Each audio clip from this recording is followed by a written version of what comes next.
روس میں جاری Saint Petersburg international economic forum میں شریک مختلف ممالک سے تعلق رکھنے والے افراد نے فورم کو ایک کامیاب پلیٹ فارم قرار دیا. کہا کہ روس پر مغربی معاشی دباؤ کامیاب نہیں رہا. پابندیوں کے باوجود روس کی معیشت مضبوط اور مستحکم ہو رہی ہے. شرکاء نے مزید کہا, آئیے آپ کو دکھاتے ہیں. We had a very strong energy and we pay a lot. The people had to pay a lot for the energy, and so the sanctions are against us, and but the US want that we have the sanctions, not Russia. Thought it's going to be a very quiet session today because this is one extra day, you can say.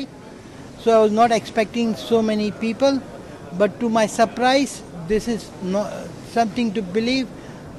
I spoke to Rose Congress officials and they told me there are 17,000 people already in forum. They hope Russia will falling apart, especially with the sanctions and everything. But one thing they forgot, that Russia is very resilient country with the leadership of President Putin, that bring not only him but bring all the nation to believe that they have to keep moving on and never beat by anything. Товар оборот России Китая сильно выросла.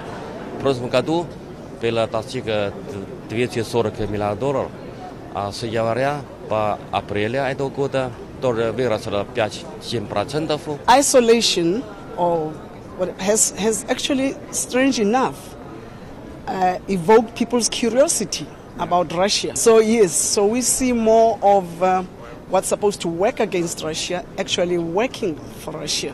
Russia is self-reliant. Russia is independent. It has its own natural resources. It's a homogeneous society. It's more tribal.